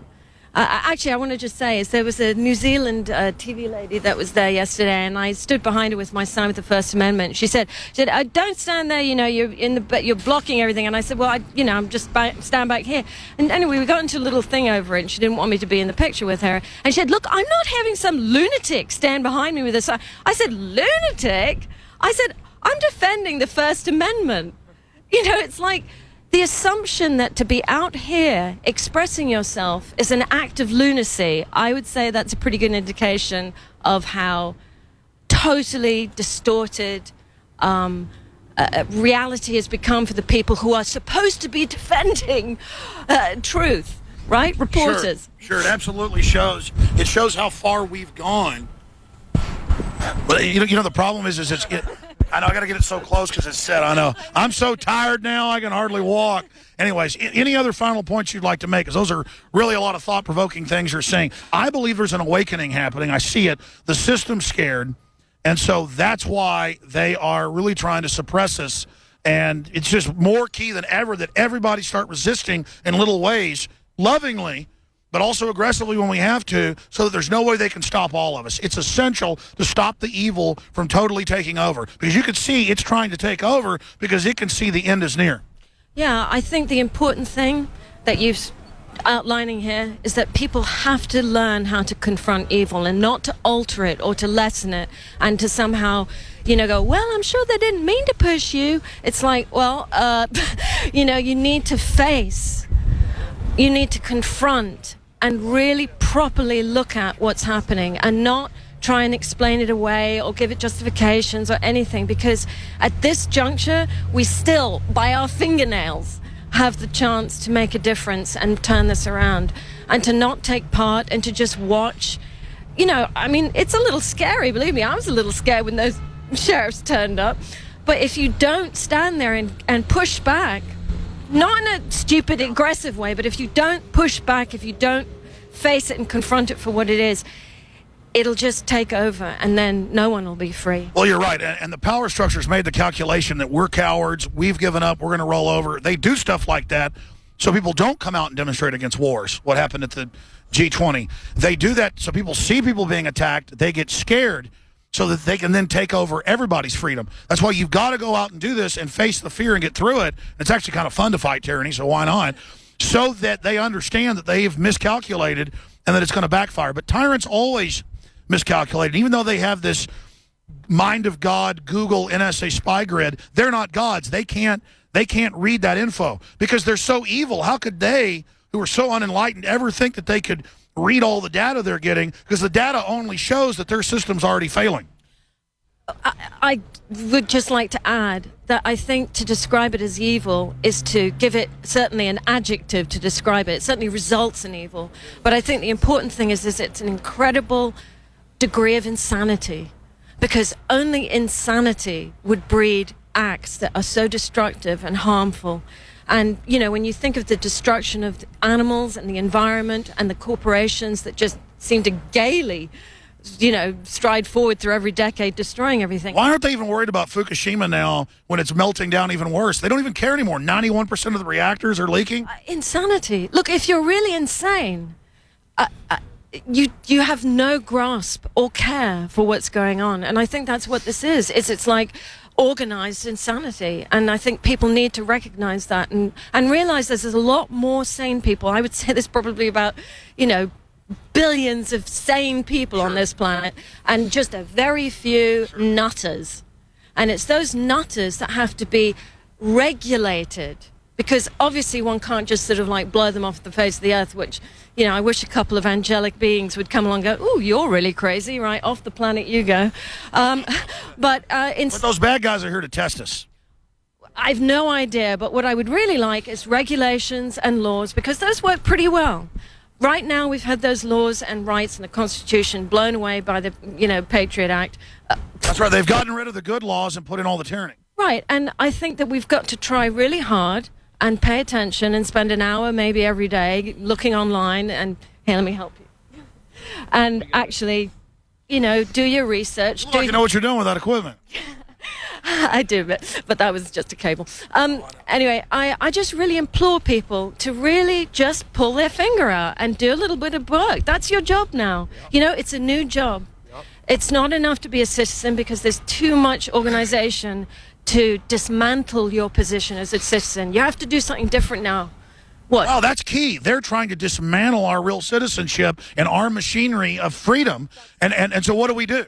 I think we actually have to take on, and this is the hard part, everyone, you're going to have to operate using your own awareness, your own, you have to think for yourself, and you have to dig down deep into your soul and work up enough courage to do things about it. Even if it's just you sign some petitions, you listen to Alex, for instance, The Guardian. What's his face? Granwell. I mean, that guy. They may arrest him when he gets back to the U.S. I don't know what to say other than it's just so insane. Everybody should be rallying around him. Yes, absolutely. Edward Snowden, I love you. I think you're an incredibly brave man, and anyone who says that you aren't patriotic, well, you're not thinking for yourself if you say he's not patriotic, because he's actually... Look, the German government, right? They've all issued themselves encrypted cell phones now. Even they're bloody pissed off at being monitored. Well, that's the thing. You get rid of checks and balances and freedom, it always blows back. The tyrants, you don't escape it. You've got to give everybody a respect and liberty and freedom, because your kids have it too. When someone robs your neighbor's freedom, they're robbing your freedom. Do you want to remain anonymous or say your first name? I would say actually, I already got interviewed a few times. My name is Vivian Kubrick. My father was Stanley Kubrick. I live here in Dallas, and I think I have enough experience from that aspect of being Stanley Kubrick's daughter to know that there are really some things that you have to fight very hard for. And my father's an artist, fought very hard for the integrity of his films, because even he was subject to a lot of pressure to not make the films he made. You were talking about some of that last night over dinner, but that's why, I know you've been interviewed before by the media. You're obviously a famous filmmaker in your own right, and I love that score that you did on Full Metal Jacket. That's my favorite ever. That's so haunting. But I didn't want to, politically, I was going to put this out. Folks would have recognized who you were, but yeah, greatest directors ever, daughter, director on her own right, doing an amazing job. What would your dad, I know you're taking that question, but I'd love to know, what would your dad, with his great artist mind, to see real reality, what would he think about what America's turned into? Because his films predicted it. Well, I was saying to you last night, I feel that my father was very haunted by those factions on this planet that try to manipulate humanity. I think the films that he made, he wanted people to think for themselves, experience for themselves, whatever it meant to them.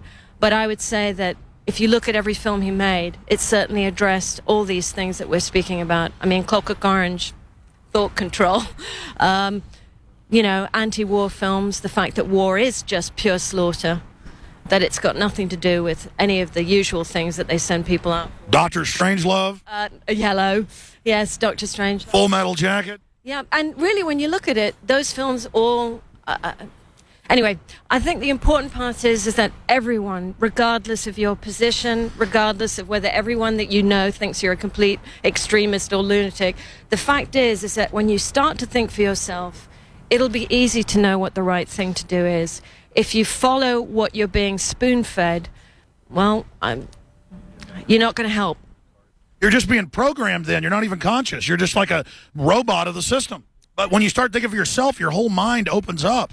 And more to the point, to act on that. I mean, believe me, I'm not looking forward to people ridiculing me or having a go at me. And in fact, even today, when we were standing peaceably with that, where were we? When we weren't allowed to do the bullhorn. Where was that? I don't know. Anyway, there was this big dude, and he literally, he was just watching the thing, and he just went boom like that. And it was like, fuck. Excuse me. It's like, don't push me. Yeah, it was just so rude, but he seemed to hate me for holding that sign up. And it's like, oh my God, this is the First Amendment. Don't you want to know what happened to JFK? Well, that's it. They're mad because they know they're cowards, and they know the ones that get mad at you at least are a little bit conscious, because it makes them feel bad what you're doing. You're freezing to death. Are you guys done? I think we've done a great job. Yeah, this is the last little crowd here with us. Amazing. All right. Well, that's it, folks. You're doing a great job. Hey, you guys want to go down to that deli down there if it's open and get a cup of tea? Yes. Let's do it. Let's do it. All right. By the way, you guys stay there the longest. If it's open, if not, I'll take you to the hotel. Food's on me. All right. Yeah, how do you like that, Dallas? How do you like that establishment listing on 104.1? Stanley Kubrick's daughter, huge filmmaker in her own right, here standing against your evil. We have the brains, we have the guts, we have the spirit. All you have is the New World Order and tyranny and death. And so just keep being arrogant. Keep doing all of it. You have no idea. I think I just... Anyways, the whole point is I'm on the radio so much I forget when I'm on the radio, just like babbling incessantly. But, boy, I tell you, that was amazing. I hope this place is open. I'm so hungry. Oh, they're closed. Where's the nearest restaurant? Oh, I don't want a Subway. God.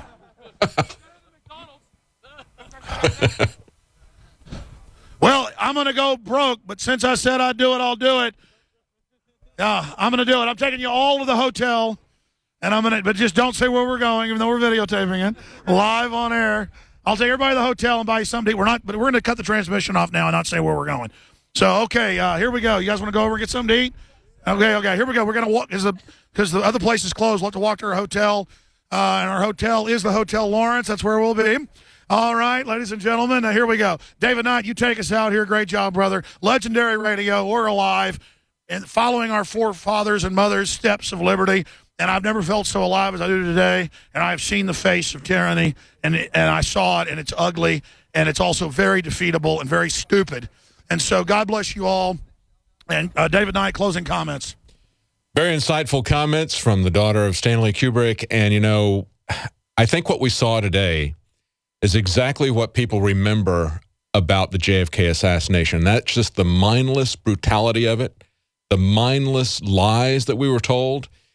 And as I'm watching this, I'm actually thinking, you mentioned Clockwork Orange. I didn't know it was Stanley Kubrick's daughter, but I'm thinking about that movie, and I'm thinking about the criminals that, as the main protagonist, I guess you'd call him, got out of jail. He comes back and he sees these guys are now cops, and they get their kicks out of going around and beating people, which is what they did before they became cops. But that's the kind of people they were looking to hire in that society. And it looks like that's the kind of people that Homeland Security is looking for. Well, that's it for our broadcast today. Join us again on Sunday. This is the end of the broadcast.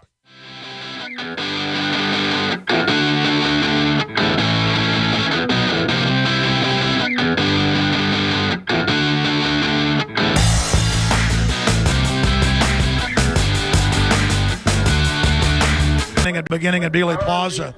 They've got it blocked off as much as 4 or 5 blocks in one area we were at today. But we're going to go ahead and go now out of here with our group that we led into here. We're in here in a big crowd of people crammed in. We're now going to try to go past them. So David, while you do that, you can go ahead and take over while I leave. All right. Let's pull up for our listeners and people who are viewing this. Let's pull up that picture of this new truck that they're selling at the Millipol in Paris. This is a military police convention, and they know who their audience is. This is what they're calling a BattleNet Inside Network. Look at this. Look at this. It looks like a cross. For those who can't see it, looks like a cross between a Mack truck and a bus that's armored. And you got this guy all in camouflage in an urban environment climbing into it. Now listen how they describe this.